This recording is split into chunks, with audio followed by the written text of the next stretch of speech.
What happens when a lonely, isolated boy becomes the strongest and the most ruthless among all?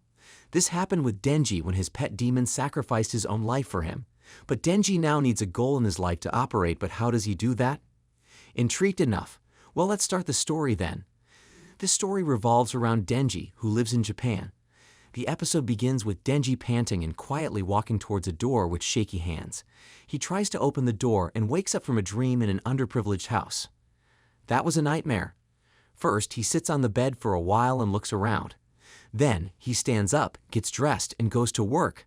On his way, he passes through a forest and starts thinking about the things he does to earn money, like cutting down trees, which pays 60,000 yen. He also remembers selling one of his kidneys for 1.2 million, selling his right eye for 300,000, and selling one of his boy things for maybe 100,000. Denji, what are you doing to yourself? He still owes about 38,040,000 yen to someone. While he's thinking about all of this, Pakita barks. Pakita is his devil pet. They both go on devil hunting every now and then, which pays them well. Pakita to the rescue, of course. Moments later, Kenji and Pakita both enter a building to hunt down a beast with many eyes. After successfully taking out the devil, named Tomato Head, Denji instructs a man to burn its body so it won't come back to life. However, the man tells Denji that he'll pay him 400,000 for the carcass. Denji happily thanks him, but the man informs him that after accounting for what he owes in the interest, finder's fees, admin fees, and management costs, Denji will be left with only 70,000 yen. Ouch! That's a bummer. Sadly, he starts walking home and thinks about paying his water bill and other debts. He's left with 1,800 yen only, and then there's no food at home. This money has to last them for a month. He decides to have a slice of bread for dinner with his pet Pakita. Ramen would have been better. While Kenji is busy calculating his dues, in a car nearby, a guy in the driver's seat is smoking as he watches Denji pass. The old man who bought the carcass from Denji sits in the back seat of the car. The guy who is smoking asks him why he pays someone like Denji to hunt devils. The man explains that Denji is paying off the debt left by his deceased father. Talk about a heavy burden. The guy then proceeds to ask how a kid with a pet devil can do a job. The man who pays Denji explains more about how a real devil hunter doesn't give the devil bodies to them. So the best thing about Denji is that he does what he's told. Obedience is a virtue. Hearing this, the guy drives towards Denji, calling him a dog and daring him to eat the cigarette for 100 yen. Denji happily agrees and puts the cigarette in his mouth while the guy laughs at him. The man in the back tells Denji they'll contact him when there's another devil and orders him to leave, calling him names like a pig good for nothing, and throws some money at him as they speed away. Our Denji, the human ashtray. Denji throws away his cigarette, and with joy, he shows some money to his pet devil.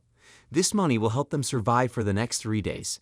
At night, he eats plain bread and complains about how life has become ordinary. He is having a hard time making enough money to cover his expenses. He isn't sure if he'll be able to pay off his debt or find a girlfriend before he passes away. It's tough for him to bring a girl to this terrible place or go on dates. His pet, Pakita, makes sad sounds. Denji wishes he could have one wish granted, and that is to go on a date with a girl before he dies. Denji really wants a better life. He remembers the day he met Pochita, his devil pet, on a rainy day after his father had died. The person he owes money to comes to his house and complains that his father didn't pay the monthly installment before he passed away. He threatens Denji, saying he'll harm him if he doesn't come up with 7,000 by the next day. Denji is in a very tough financial situation. He doesn't mind if he has to beg or do anything to get the money. However, as he drives away in his car, he sees a pet devil running toward him with a chainsaw on its head. He notices that the pet devil is bleeding, so he pleads with it for help, as people often say that a human's blood can heal a devil. He doesn't want the devil to suffer, so they make an agreement to help each other out. A deal with the devil, literally. The next day, Denji gets help from his pet devil, Pakita. Denji gives Pochita a new name. He takes out a devil and asks a man to hire him as a devil hunter. This is how Denji's journey as a devil hunter starts. Now in the current time, Denji can't sleep because he's very hungry and worried about money. Pakita wakes up and Denji talks to Pakita about his plans for the night if he falls asleep. He wants to spread jam on his bread and share it with Pakita, flirt with a girl, play video games, and then fall asleep while hugging her. Denji asks Pakita if this sounds like a good idea, and Pakita barks in response. Have sweet dreams, Denji. All of a sudden, Denji begins to cough up blood. He says to Pakita that his mom also had a heart problem that made her cough up blood. Right after that, a man comes to the door and tells Denji to go outside and hunt a devil. He brings them to a deserted factory where Denji has to complete the task. When they get there, both Denji and the man go inside, but the man doesn't say anything and doesn't respond to Denji's questions about not finding a devil nearby. Denji starts thinking maybe the devil ran away. The devil must be a master of disguise. A guy is talking to Denji, and he's saying thanks for being loyal, kinda like how a dog is loyal. He also says Denji works for not much money. He adds that he doesn't like the smell of dogs. Out of the blue, another guy sneaks up on Denji from behind while holding Pokita. This new guy insults Denji and compares him to his Yakuza gang who want to grow and make money. They made a deal with the devil to get some demon powers. Right then, the man turns into a big zombie devil who really hates devil hunters and wants to end them. The zombie devil calls his zombie crew, all carrying knives, and they start getting closer to Denji. He tries to run away but has a hard time because he's hurt. He takes a moment to look for a way out of the warehouse. Denji is surrounded by a bunch of brainless zombies. But now, as he tries to get to the door, a zombie comes at him and cuts him. He falls down, and they all come and attack him. He screams in pain, thinking he never asked to be rich, he just wanted to live a regular life. He can't figure out why he can't do that. They cut him into pieces and throw him in a dump. Soon after, Denji's blood falls on Pokita's mouth in the dump where they both lie without life. Denji remembers the past. One morning, while they were cutting trees, Denji told Pokita that there's a good chance he will die fighting a devil. His only worry would be leaving Pokita behind, maybe starving or getting killed by another devil hunter. He tells Pokita to take over his body. Remembering this, Pokita sticks to Denji's heart and fixes him. Eventually, Pokita takes control of Denji's body because of the promise they made. Pokita's sacrifice gives Denji a new lease on life. Let's see how this rolls. Denji wakes up and realizes something important. Pokita, his devil buddy, has finally granted a wish Denji had made before. Denji hears Pokita talk about how much he liked hearing him talk about his dreams. They agree on a deal. Denji will give Pokita his heart, and in return, Pokita will show Denji his dreams. Then, Pokita disappears, leaving Denji feeling heartbroken. But to his surprise, Denji is still alive. The zombie devil is also shocked to see Denji alive because they thought they had defeated him. The devil hates Denji and orders the zombies to attack him.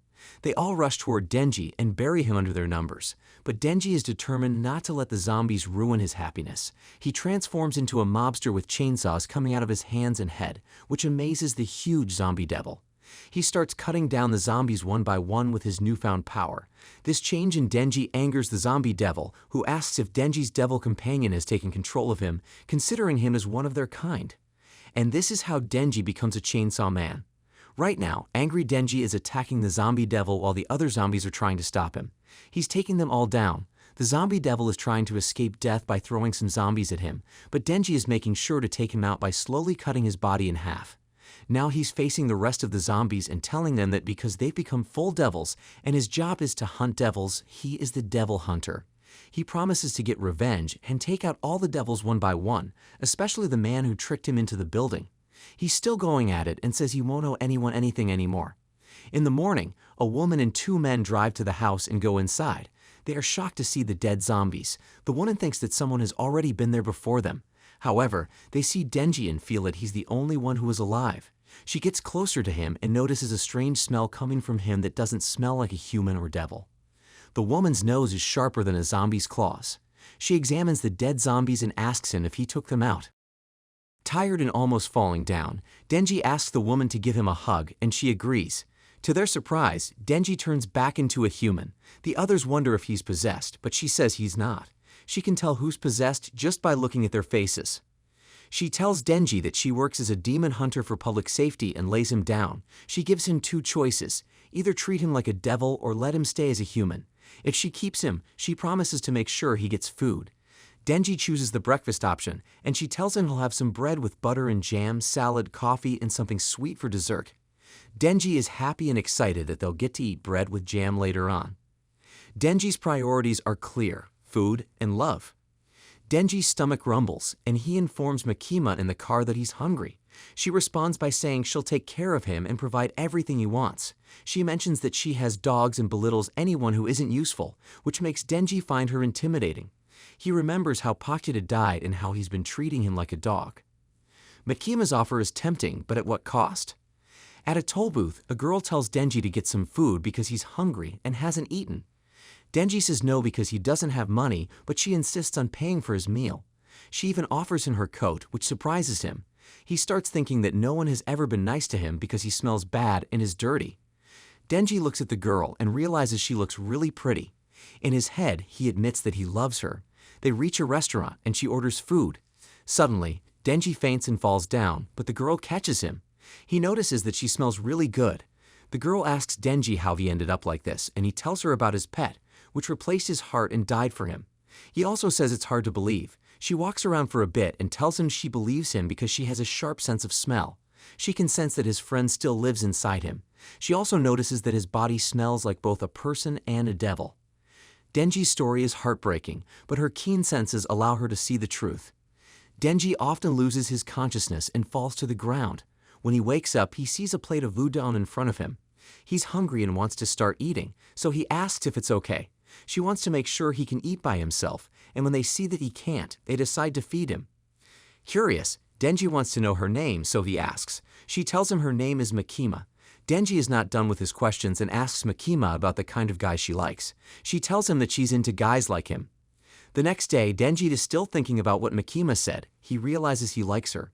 They go to the Devil Hunters headquarters, and Makima gives Denji a quick lesson about them.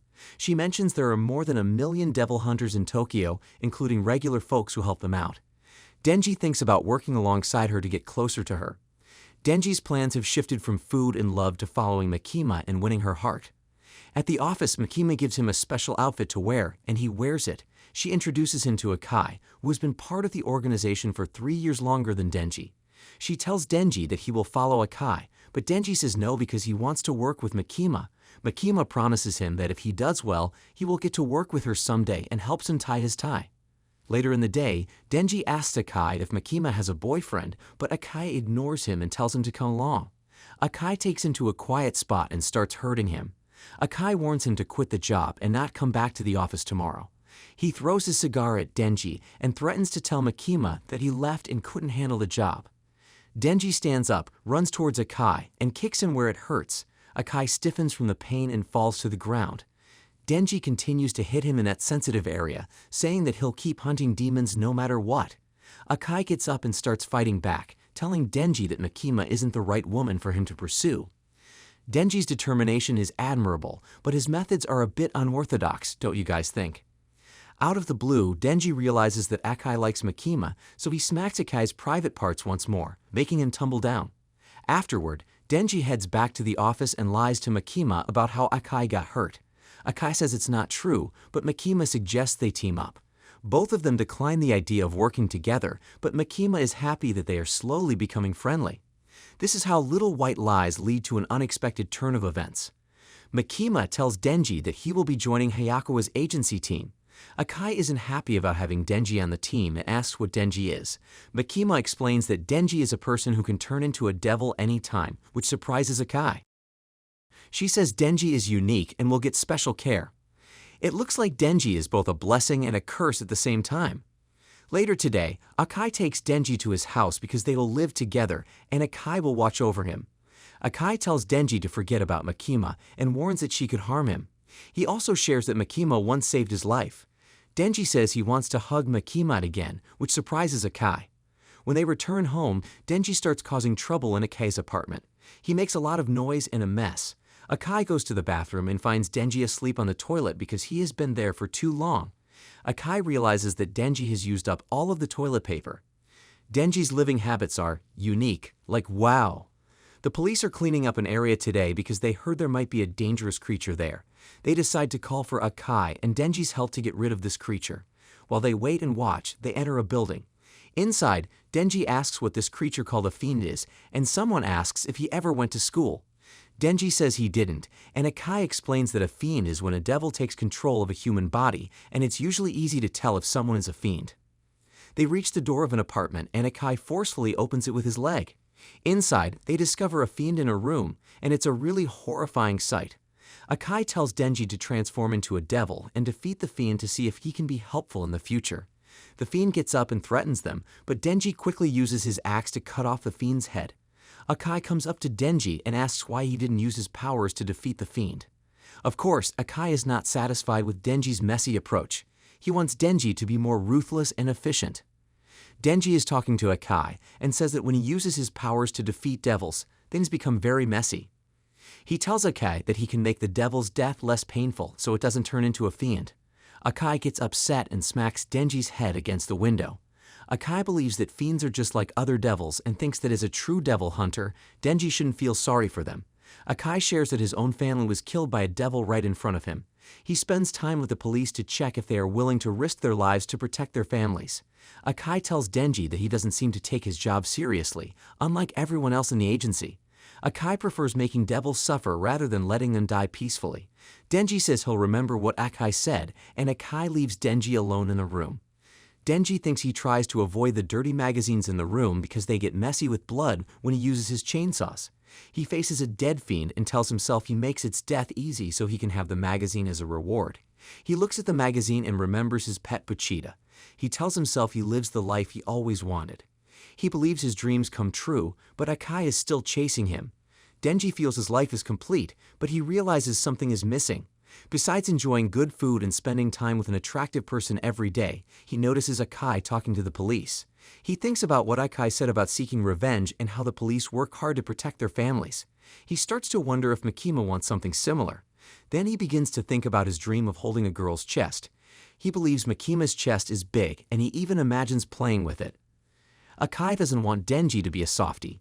He wants him to be a ruthless devil hunter who can get the job done, no matter how messy it gets. Makima tells Denji that she's going to give him a partner just to be safe and ask him to watch out around her because she's a fiend. Denji is surprised to see his partner and asks if her name is Power and if she's a fiend. He gets confused and starts thinking if fiends can actually be devil hunters. Makima reassures him that Power is a good devil hunter, but also mentions that if they don't perform well, they could be replaced by higher-ups.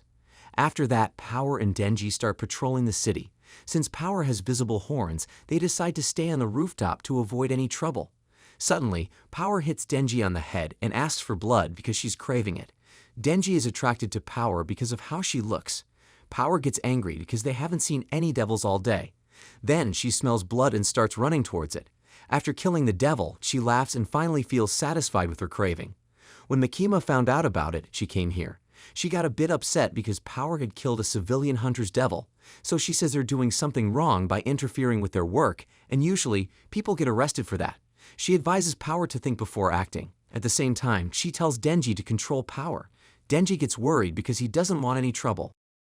Makima then mentions that Power used to be the blood devil before becoming a fiend, which means she's good with blood in battles but also gets agitated easily.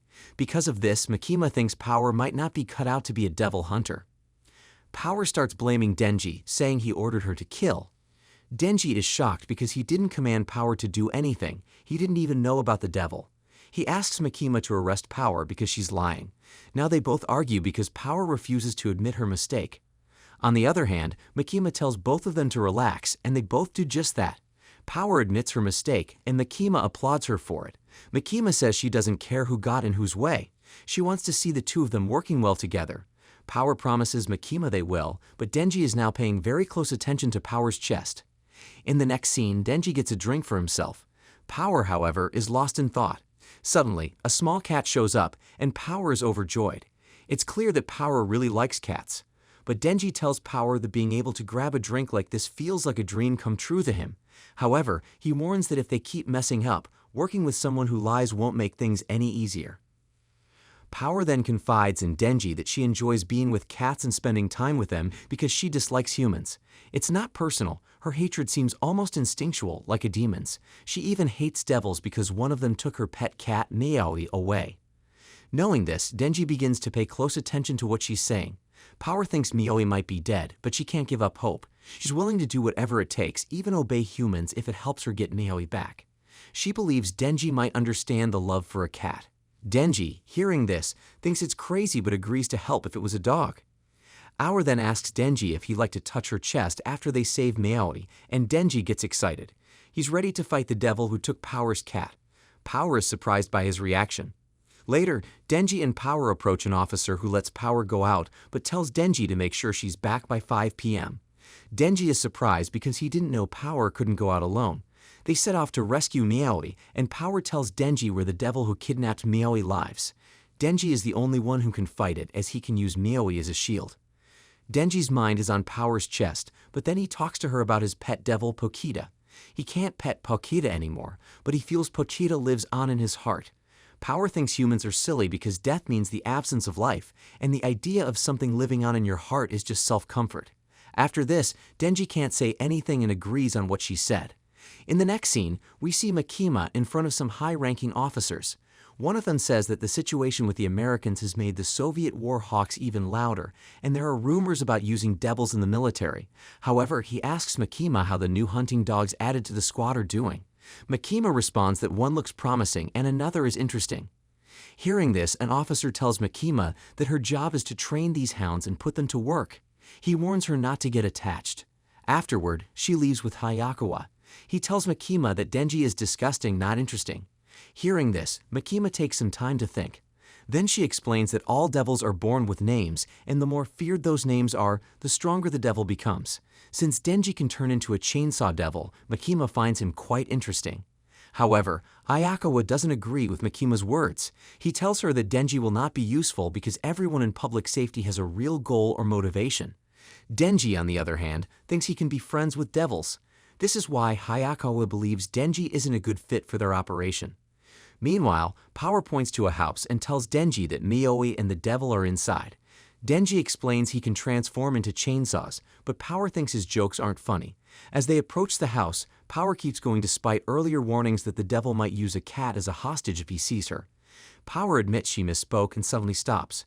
Denji senses something's wrong, but before he can react, Power attacks him, injuring him and making him pass out. Power drags Denji inside the house, where the Bat Devil was waiting.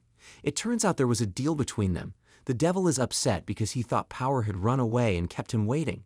The Bat Devil starts drinking Denji's blood to heal his wound but doesn't like the taste, so he tosses Denji aside. Despite this, Denji's blood helps regenerate the devil's wounded hand. Denji's injured and seeks help from Power. He recalls Hayakawa's warning about befriending devils. Power is surprised that he believes her. Meanwhile, Power asks the Bat Devil to free Miaoi. She reminds that he promised that in exchange for a human, but as the Bat Devil dislikes Denji's blood, he tries to swallow Power instead. Power was once a blood devil and then she found Miaoi, initially planning to eat her. However, she grows to love Miaoi, but one day the Bat Devil kidnaps Miaoi and demands blood from Power in return. Power can't save Miaoi, it makes her feel sad. She empathizes with Denji's past pain over Pochita. The Bat Devil swallows Power, while Denji feels helpless. After that, he feels so relieved that he falls asleep while holding someone. Now, Denji wonders how Power felt when she tried to sleep while knowing the devil was nearby. Suddenly, Denji transforms into the Chainsaw Devil and cuts off one of the Bat Devil's hands. Both of them tumble onto the roof of a building, where a frightened girl is also present. Seeing the girl, Denji urges her to run away. Denji starts attacking Bat Devil in the middle of the city. Meanwhile, Denji notices a father and son in danger but tells them to run while he faces Bat Devil alone. Bat Devil throws a car at Denji, but Denji grabs the car. Bat Devil is shocked by his strength. Denji rescues the man and hurls him at Bat Devil, causing an explosion. Bat Devil's mouth changes, and he tries to attack Denji with a high-speed air attack, but Denji can't stop it. Bat Devil thinks he is dead and goes to drink a human's blood to heal. However, he hears Denji's chainsaw. Denji reappears, looking very dangerous, which terrifies Bat Devil. Denji releases the captured man and shatters a big stone thrown by Bat Devil with his chainsaw. Denji attacks with full force, killing Bat Devil instantly. Power wakes up to find her cat meowing and learns that Denji saved her by defeating the Bat Devil. In Miaoi, she questions why Denji saved her when she had put him in danger. Denji mentions her body as a silly reason, leading to an apology from Power. Despite this, Power later fulfills her promise to touch her body. Just as he's about to, the Leech Devil attacks, cutting off his hand. Denji is injured as Power and unable to move. She urges Denji to flee with Miaoi, but he's determined to protect them. However, his chainsaw only partially emerges and he realizes he lacks blood. Denji confronts the Leech Devil, which seems interested in him and spares him because of killing the Bat Devil, but decided to eat Power and Miaoi instead. Then Denji prepares to fight the powerful Leech Devil, determined to protect Power and Miaoi. Despite being constantly attacked, Denji doesn't give up and challenges the Leech Devil to a battle. They engage in a fierce fight, with Denji eventually getting seriously injured. Just when things look dire, Hayakawa arrives and summons a giant fox devil to defeat the leech devil and save Denji. A person informs others that the leech devil is no more and instructs them to find survivors, check their condition, and rescue them. They ask a senior named Hino to keep an eye out for devils. A team led by someone named Hayakawa decides to take a cat to an animal hospital for a checkup. After a while, Denji regains consciousness and all his injuries have healed. Hayakawa tells Denji that they restored his missing arm with a blood transfusion. Hayakawa reveals that devil hunters make contracts with devils to battle other devils, and he has a contract with the fox devil. It grants him strength but takes a part of his body in return. This time, the fox took his skin. Denji wants to eat an apple, but Hayakawa refuses, explaining that devils and fiends always want humans dead. Denji disagrees and believes power is valuable. Hayakawa watches them on a monitor and knows they encountered the Bat Devil, nearly getting killed by power. He doesn't understand why Denji is defending them now. Hayakawa tells Denji about the people saved from the Bat Devil who want to meet and thank him. If Hayakawa reports to superiors, both the Blood Fiend and he will be punished. However, since no one died, Hayakawa is willing to let him go, but Denji must promise to obey orders. Denji contemplates this and is reminded by Hayakawa that he thinks Denji is unintelligent, childish, and lacks morals, so he must obey. He lives his current life as Hayakawa asks if he understands. Denji assures him that he'll remember, so there's no need to worry. Hayakawa is told by Denji that he doesn't have big ambitions like him, but he promises to work just as hard. Hayakawa leaves, reminding Denji to use honorifics when talking. Power, waiting outside, is handcuffed. She asks Hayakawa to untie her, but Himeno refuses, fearing she might harm someone and Hayakawa would be responsible. Hayakawa explains that as devil hunters, they should use all available resources, even devils or fiends, and he frees power. He makes it clear that they're still enemies and just tools. He then meets Mikama, who questions him about Denji and power wandering off. Hayakawa insists they're just incredibly stupid, but since no members died and 2 devils were defeated, they can let it slide. Mikima notices Hayakawa seems less strict, asking if it's because of living with Denji, but Hayakawa denies changing. He goes home, and the next day, he and Denji start their daily routines. Suddenly, there's a loud knock on the door. Unfortunately, that's where our story ends. To find out if Denji was able to fulfill his newly awoken desire, comment down below for part 2, and we will come up with one soon. See you in the next one.